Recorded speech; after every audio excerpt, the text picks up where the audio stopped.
Hello friends. आज का topic है एब्जॉर्प्शन। जैसे आपने लास्ट टाइम पढ़ा था फार्माकोकाइनेटिक। फार्माकोकाइनेटिक जो है वो क्या है, उसमें आया था ए एब्जॉर्प्शन। तो एब्जॉर्प्शन होने से पहले आपको मैंने बताया था कि ड्रग ट्रांसपोर्ट, अगर ड्रग ट्रांसपोर्ट मैकेनिज्म नहीं पढ़े हैं तो इसको स्टार्ट करने से पहले आप लोग एक बार प्रीवियस लेक्चर जो है अपना ड्रग ट्रांसपोर्ट के ऊपर वो पढ़ लो, क्योंकि जब वो पढ़ोगे तभी ये समझ आएगा। ठीक है। तो अब ड्रग ट्रांसपोर्ट के मैकेनिज्म आपने देख लिए कि कैसे एक ड्रग है वो जो सेल मेम्ब्रेन्स हैं, एक या फिर मोर देन जो सेल मेम्ब्रेन्स है उनको कैसे क्रॉस करता है ड्रग ट्रांसपोर्ट में। अब ड्रग ट्रांसपोर्ट के बाद जो आपका सबसे ही मेन टॉपिक है वो है एब्जॉर्प्शन। अब एब्जॉर्प्शन में भी आपके, अगर आपके जीपेट एग्जाम होते हैं या फिर फार्मासिस्ट एग्जाम होते हैं, ठीक है, एग्जिट एग्जाम होते हैं, तो इसमें क्वेश्चन आने के पूरे चांसेस बनते हैं। ठीक है। अब हम स्टार्ट करते हैं एब्जॉर्प्शन क्या होता है। एब्जॉर्प्शन का डेफिनेशन क्या है? Movement of a drug from site of administration to systemic circulation in unchanged form. आपने जब आपने क्या किया, एक ड्रग लिया, ठीक है, मेडिसिन ली, ओरली ली। ठीक, हम अभी आईवी की बात नहीं कर रहे हैं, क्योंकि आईवी की इसलिए बात नहीं कर रहे हैं, आईवी हम क्या करते हैं, डायरेक्ट ब्लड स्ट्रीम जो है हमारा, सिस्टेमिक सर्कुलेशन जो है वो उसी में होता है। जो ड्रग है उसका एडमिनिस्ट्रेशन आईवी रूट के थ्रू डायरेक्ट आपके सिस्टेमिक सर्कुलेशन में जाता है। ठीक है। तो हम इमेजिन करो हम क्या कर रहे हैं, हम ओरल ड्रग की रिस्पेक्ट में बात कर रहे हैं। ठीक है। आपने जब वो ओरल ड्रग लिया, आपने इनटेक किया उस ओरल ड्रग को, चाहे कैप्सूल हो या टैबलेट्स हो, तो वो एब्जॉर्ब होगा। ठीक, आपके स्टमक या फिर इंटेस्टाइन से आपके ब्लड स्ट्रीम में क्या हुआ, एब्जॉर्ब हुआ। अब कैसे और कहाँ एब्जॉर्ब होता है? जो ड्रग है, ठीक, एक चीज हमेशा याद रखना, जो ड्रग का बेसिक नेचर है वो या तो वीकली एसिड्स होगा या फिर वीकली बेस होगा। ठीक है। कभी भी स्ट्रॉन्ग एसिड और स्ट्रॉन्ग बेस मेडिसिन नहीं होते हैं। ओके। तो ड्रग का जो नेचर होता है वो क्या होता है, weekly acid and weekly basis. अब यहाँ देख रहे हो आप, ये नोट करके लिखा है।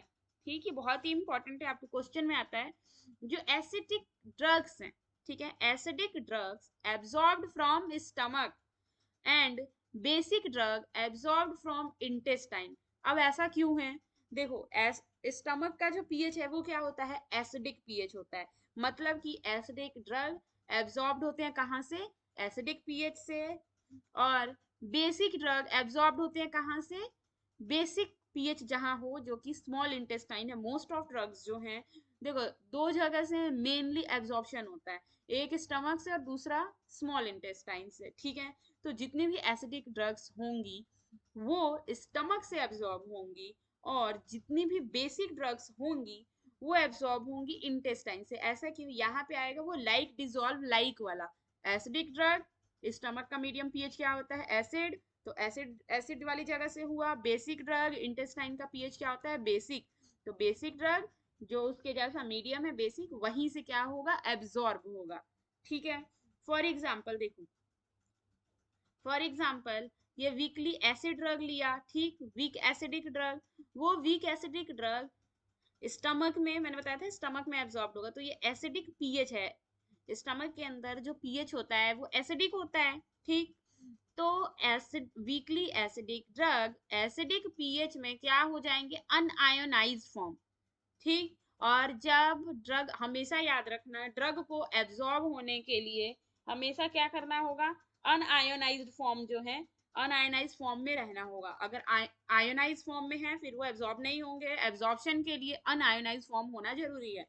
तो वीकली एसिडिक ड्रग आपके एसिडिक पीएच में अनआयोनाइज्ड फॉर्म बनती हैं, और उसके बाद वो एब्जॉर्ब्ड हो जाती हैं स्टमक से। ठीक। अब आपके दिमाग में ये क्वेश्चन आएगा कि जो एसिडिक ड्रग है, वीकली एसिडिक ड्रग, वो एसिड मीडियम में ही क्यों एब्जॉर्ब होती हैं? ऐसा क्यों नहीं होता कि एसिडिक ड्रग है वो इंटेस्टाइन में एब्जॉर्ब हो, या फिर बेसिक ड्रग है वो आपकी स्टमक में एब्जॉर्ब हो? ऐसा क्यों नहीं होता है? तो इसका आंसर बच्चा ये है, ठीक है, कि जो ड्रग्स हैं, ध्यान से आप इस कॉन्सेप्ट को समझना, जो ड्रग हैं उनको एब्जॉर्प्शन होने के लिए क्या होना पड़ेगा, अनआयोनाइज्ड फॉर्म में होना पड़ेगा, ठीक है। नॉन आयोनाइज्ड बोलो या फिर अनआयोनाइज्ड बोलो, तो एसिडिक ड्रग एसिडिक मीडियम में ही अनआयोनाइज्ड होते हैं। एसिडिक ड्रग बेसिक मीडियम में आयोनाइज्ड हो जाते हैं। कैसे, रुको, कंफ्यूज नहीं होना है, ध्यान से समझो, ठीक है। इमेजिन करो, ये एक, हमने एक ना एसिडिक कंडीशन की हम बात कर रहे हैं। ये देखो CH3COOH, ये क्या है, एसिटिक एसिड लिया हमने, एक ड्रग लिया, ठीक।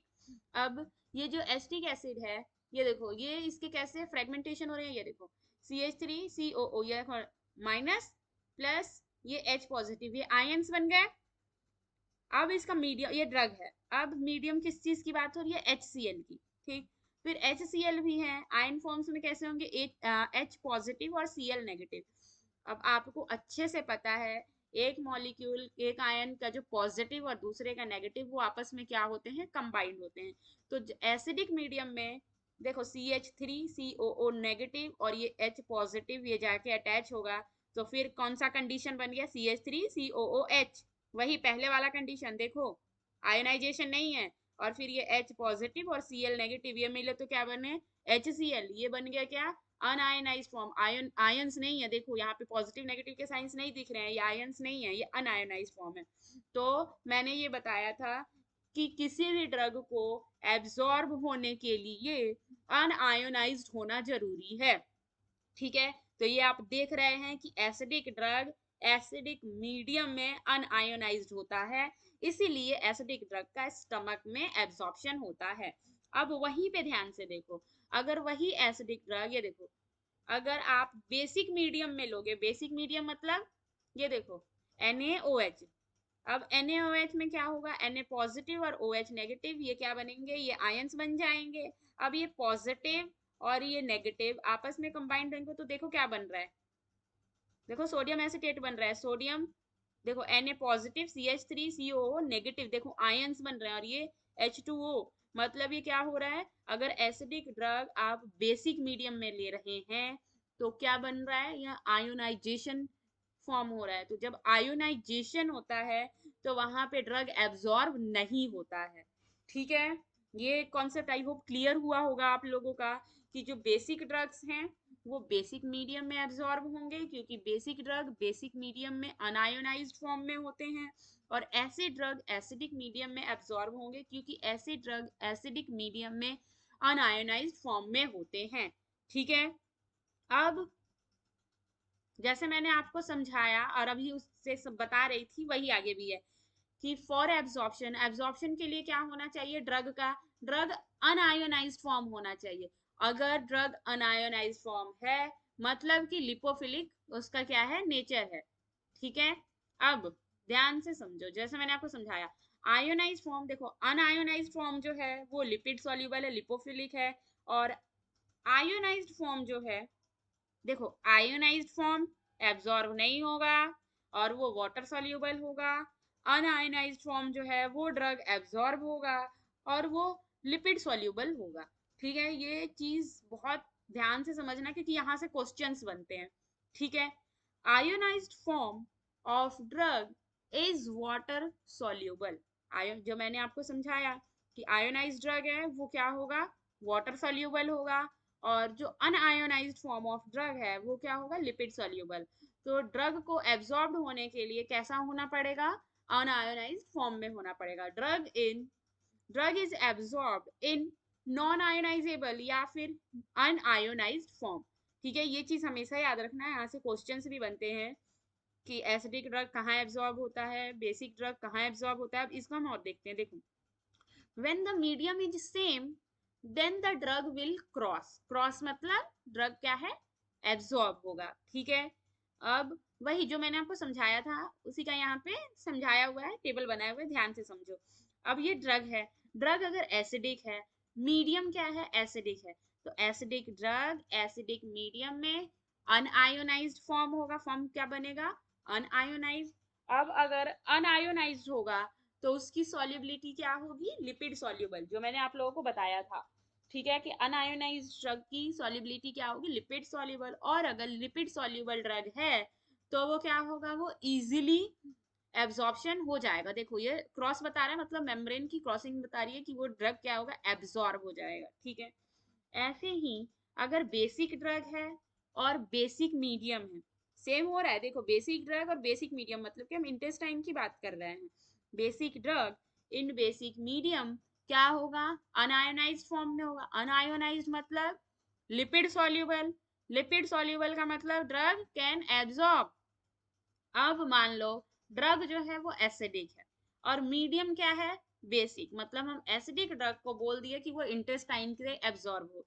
तो मैंने आपको बताया था कि एसिडिक ड्रग बेसिक मीडियम में क्या हो जाएगा, आयंस फॉर्म हो जाएंगे, आयोनाइज्ड हो जाएगा। और जहां आयन बने, आयोनाइज्ड बना, तो वो क्या होंगे, वो बनेंगे वाटर सॉल्युबल होंगे। और वाटर सॉल्युबल हैं तो उनका एब्जॉर्प्शन नहीं होगा। ऐसे ही अगर बेसिक ड्रग है एसिडिक मीडियम में, मतलब कि अब हम बेसिक ड्रग को स्टमक से एब्जॉर्ब कराने की कोशिश कर रहे हैं, तो बेसिक ड्रग एसिडिक मीडियम में क्या होंगे, आयंस बनेंगे, आयोनाइज्ड फॉर्म होगा। और आयंस मतलब वाटर सॉल्युबल, और वाटर सॉल्युबल का मतलब कि इनका एब्जॉर्प्शन नहीं होगा, that can not cross the membrane. Okay, ये जो है कॉन्सेप्ट, ये है आपका एब्जॉर्प्शन का कॉन्सेप्ट, बेसिक कॉन्सेप्ट। अब कौन से फैक्टर्स हैं जो ड्रग के एब्जॉर्प्शन को अफेक्ट करते हैं, ठीक है। Factor affecting drug absorption. अब ध्यान से इस फैक्टर्स को समझना, ये बहुत इंपॉर्टेंट है, आपके एग्जाम में भी आ सकते हैं। ठीक है, first is aqueous solubility. Factors जो आपके ड्रग को एब्जॉर्ब करते हैं उसमें आता है एक्वस सॉल्युबिलिटी। एक्वस सॉल्युबिलिटी से कंफ्यूज मत होना, ठीक है। यहाँ हम किस रिस्पेक्ट में बात कर रहे हैं, यहाँ हम डोजेस फॉर्म के रिस्पेक्ट में बात कर रहे हैं कि सॉलिड और सॉल्यूशन के, जैसे सिरप्स होते हैं, कैप्सूल्स और टैबलेट्स। अब आप खुद सोचो, ठीक है, कि एक टैबलेट है, आपने एक टैबलेट इंटेक किया और एक टाइम पे आपने सॉल्यूशन सिरप यूज इंटेक किया, तो किसका एब्जॉर्प्शन जल्दी होगा।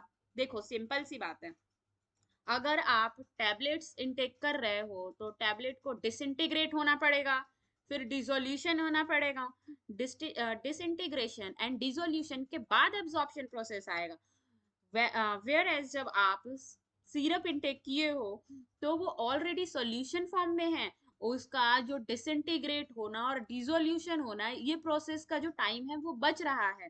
तो इसलिए जो सॉल्यूशंस हैं, solution absorbed faster than solid. ठीक है, जो आपके सिरप्स हैं इनका जो क्या होगा, जो सोल्यूशन आप ले रहे हैं, लिक्विड डोजेस फॉर्म ले रहे हो, उसका जो एब्जॉर्प्शन है वो फास्टर होगा, किसके कंपैरिजन में, सॉलिड, जो टैबलेट कैप्सूल्स ये सब ले रहे हो उसके कंपैरिजन में इसका ड्रग का एब्जॉर्प्शन फास्टर होगा। ठीक है, फिर आता है कंसंट्रेशन ऑफ ड्रग। जो आपका एक ड्रग है उसका कंसंट्रेशन। अब concentrated solution absorbed faster than dilute solution. अब खुद सोचो, अब आपने सॉल्यूशन लिया, ठीक है, अब एक ऐसा सॉल्यूशन है जो कंसंट्रेटेड है। कंसंट्रेटेड का मतलब क्या होता है, कंसंट्रेटेड का मतलब होता है कि हाई क्वांटिटी ऑफ ड्रग। ठीक है, एक सॉल्यूशन में जो ड्रग्स हैं वो क्या है, उनकी क्वांटिटी जो है, पार्टिकल्स है, वो ज्यादा है। तो खुद सोचो, और एक है डाइल्यूट, उसमें ड्रग्स कम है, ठीक है, वाटर कंटेंट ज्यादा है। तो ऑलरेडी जब वहां पे डाइल्यूशन के केस में जब बहुत ज्यादा ड्रग्स हैं ही नहीं, तो एब्जॉर्प्शन कैसे फास्ट होगा, जहां पे पार्टिकल्स, ड्रग पार्टिकल्स ज्यादा है, एपीआई ज्यादा है, वहां पे क्या होगा, एब्जॉर्प्शन जो है वो फास्टर होगा। तो कंसंट्रेशन ऑफ ड्रग में क्या होता है, concentrated solution absorbed faster than dilute solution. ठीक है, अब एरिया ऑफ एब्जॉर्प्शन सरफेस, आप लोगों ने नॉर्मली ये पढ़ा होगा कि जो भी जितना भी सरफेस एरिया बढ़ता जाता है, एब्जॉर्प्शन क्या है वो उतना ही ज्यादा बढ़ता है। ठीक है, एब्जॉर्प्शन उतना ही फास्ट होता है। तो एरिया ऑफ एब्जॉर्प्शन सरफेस में क्या आएगा, मोर एरिया फास्टर एब्जॉर्प्शन। यहाँ कहाँ की बात हो रही है, ये हो रही है स्मॉल इंटेस्टाइन। स्मॉल इंटेस्टाइन में माइक्रोविलाई प्रेजेंट होते हैं, और माइक्रोविलाई जो है वो क्या करते हैं, वो लार्जर सरफेस एरिया प्रोवाइड करते हैं ड्रग एब्जॉर्प्शन के लिए। तो फिर वहां पे क्या होगा, जो आपका ड्रग एब्जॉर्प्शन है वो फास्टर होगा। ठीक है, अब आया ब्लड फ्लो। ब्लड फ्लो में क्या है, increased blood flow removes the drug from the site of absorption and यहाँ रिड्यूस लिखा है लेकिन यहाँ रिड्यूस नहीं होगा बेटा, इसको ठीक करिए। एंड इंक्रीज एब्जॉर्प्शन, ठीक है, ये गलत यहाँ पे लिखा हुआ है, यहाँ पे होगा इंक्रीज एब्जॉर्प्शन। अब जो आपका ब्लड फ्लो है, अब मान लो, ठीक है, अब ब्लड फ्लो जा रहा है, जितने भी ड्रग्स हैं वो ड्रग्स क्या हो रहे हैं, इकट्ठे जहां एक्यूमुलेट हो रहे हैं, तब तक न्यू ब्लड आ रहा है, ब्लड फ्लो हो रहा है न्यू, तो वो ब्लड फ्लो होने के बाद वहां से क्या हो रहा है, वो क्लियरेंस होता जा रहा है, तो क्लियरेंस होता जा रहा है तो क्या है, स्पेस जो है ड्रग के लिए वो ज्यादा बढ़ता जा रहा है। ठीक, तो स्पेस बढ़ता जा रहा है तो वहां पे क्या होगा, एब्जॉर्प्शन इंक्रीज होगा। ठीक है, इसको ठीक कर लेना बेटा, यहाँ रिड्यूस नहीं आएगा, यहाँ इंक्रीज आएगा। ठीक है, increase blood flow, remove the drug from the site of absorption and increase absorption. फिर एम्प्टी स्टमक, अब एम्प्टी स्टमक क्या करते हैं, इंक्रीज एब्जॉर्प्शन ऑफ ड्रग। इसी वजह से बोलते हैं ना कि मोस्ट ऑफ की जो मेडिसिन हैं वो खाना खाने के बाद लेना चाहिए, क्योंकि जो एम्प्टी स्टमक है उसमें एब्जॉर्प्शन क्या हो जाता है, ड्रग का इंक्रीज हो जाता है।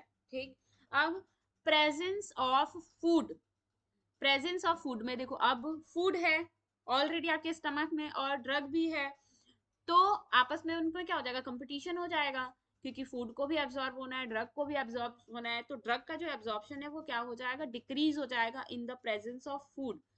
लेकिन यहाँ पर भी एक्सेप्शन है, एक ऐसा ड्रग है जिसका नाम है हेलोफेंट्रीन, वो ड्रग क्या करता है, फूड के प्रेजेंस में उसका एब्जॉर्प्शन इंक्रीज हो जाता है। ठीक, सारे मोस्ट ऑफ ड्रग के जो एब्जॉर्प्शन है फूड के प्रेजेंस में डिक्रीज होते हैं, एक्सेप्ट हेलोफेंट्रीन। अब आयोनाइजेशन ऑफ ड्रग, मैंने आपको बताया था आयोनाइजेशन ऑफ ड्रग की बात हो रही है कि आयंस बनेंगे तो ड्रग एब्जॉर्प्शन रिड्यूस होगा, डिक्रीज होगा, क्योंकि ड्रग को एब्जॉर्ब होने के लिए अनआयोनाइज्ड फॉर्म में होना जरूरी है। तो ionization of drug, drugs are absorbed in unionized state, so ionization decreases drug absorption। ठीक है, अब next, too lipophilic drug and too hydrophilic drug, too lipophilic drug and too hydrophilic drug have poor absorption. अब अगर जो आपके lipo बहुत ज्यादा lipophilic nature है या फिर बहुत हाइड्रोफिलिक नेचर है, तो उसका क्या हो जाएगा, ड्रग एब्जॉर्प्शन कम हो जाएगा। अब यहाँ क्वेश्चन आएगा, आप सोचोगे कि ये तो लिपोफिलिक है तो अच्छी बात है, हो जाना चाहिए था, लेकिन ये एक चीज नॉर्मली याद रखो। ठीक है, मान लो आप कहीं जा रहे हो, ठीक, आप कहीं जा रहे हो, कहीं भी घूमने एंड पढ़ने एंड ऑल, कहीं भी, तब तक आपको रास्ते में क्या हुआ, आपका बहुत कोई पुराना बेस्ट फ्रेंड मिल गया। ठीक है, अब जब आपका बेस्ट फ्रेंड मिल गया जिससे आपकी बहुत अच्छी दोस्ती है, तो बहुत अच्छी बॉन्डिंग है, अब आप बताइए, अब वहां क्या आप जहां जा रहे थे वहां पहुंच पाएंगे, नहीं ना, आप लोग खड़े हो जाओगे, बातें करने लगोगे, एक दूसरे का हाल चाल पूछने लगोगे, और टाइम कब निकल जाएगा पता ही नहीं चलेगा, और जहां आपको जाना था वहां आप जा ही नहीं पाओगे। तो टू लिपोफिलिक ड्रग और too hydrophilic drug have poor absorption. ठीक है, ये थे फैक्टर्स। अब ये भी एक बहुत ही इंपॉर्टेंट क्वेश्चन जो है हम करने जा रहे हैं, effect of pH on drug kinetic. देखो बाकी चीजों का इफेक्ट देखा, अब इफेक्ट है पीएच का ड्रग काइनेटिक, इसको इंपॉर्टेंट मैं इसलिए कह रही हूँ क्योंकि यहाँ से आपके क्वेश्चंस बनने के पूरे चांसेस हैं और पेपर में आते भी हैं। ठीक है, effect of pH on drug kinetic, the effect of the drug ionization and unionization can be calculated by the Hasselbalch's equation। याद रखना, जब बात हो रही है पीएच की कि इफेक्ट क्या है, अनआयोनाइज्ड ड्रग कितना हो रहा है, आयोनाइज्ड ड्रग कितना हो रहा है, तो हम उसको किस इक्वेशन से हम कैलकुलेट करते हैं, वो हम करते हैं हैसलबैक्स इक्वेशन से। ठीक है, अब ये हैसलबैक्स इक्वेशन क्या है, हैसलबैक्स इक्वेशन जो है log 10 ionized drug upon unionized drug is equal to pKa minus pH। हमेशा एक चीज याद रखना, जो pKa होगा वो ड्रग का होगा, और ये जो pH होगा वो मीडियम का होगा। ठीक है, कि एसिडिक मीडियम है, एसिडिक बेसिक मीडियम है, और pKa वैल्यू हमेशा ही क्या होगी, वो pKa वैल्यू होगा हमेशा ही ड्रग का। ठीक है, अब इमेजिन करो, ये देखो, ये ध्यान से समझने की बात है। ठीक है, pKa if the ionized drug is equal to unionized drug, that is 50% each, then the equation become log 10 is equal to 1. देखो सिंपल सी बात है, मान लो कि आयोनाइज ड्रग क्या है 50% है और अनआयोनाइज ड्रग क्या है वो भी 50% है, तो log 10 पे log 10 की वैल्यू क्या होती है 1 होता है। ठीक है, अब सिंपल सा याद रखो, अब यहाँ देखो इसको 1 फिल कर दिया और ये pK माइनस pH हो गया। ठीक है, अब अगर pKa माइनस pH में हम डिफरेंस क्या कर रहे हैं, जीरो का डिफरेंस ला रहे हैं। ठीक है, तो जीरो का क्या होगा, pKa माइनस pH, pK इधर आ गया, pKa is equal to pH।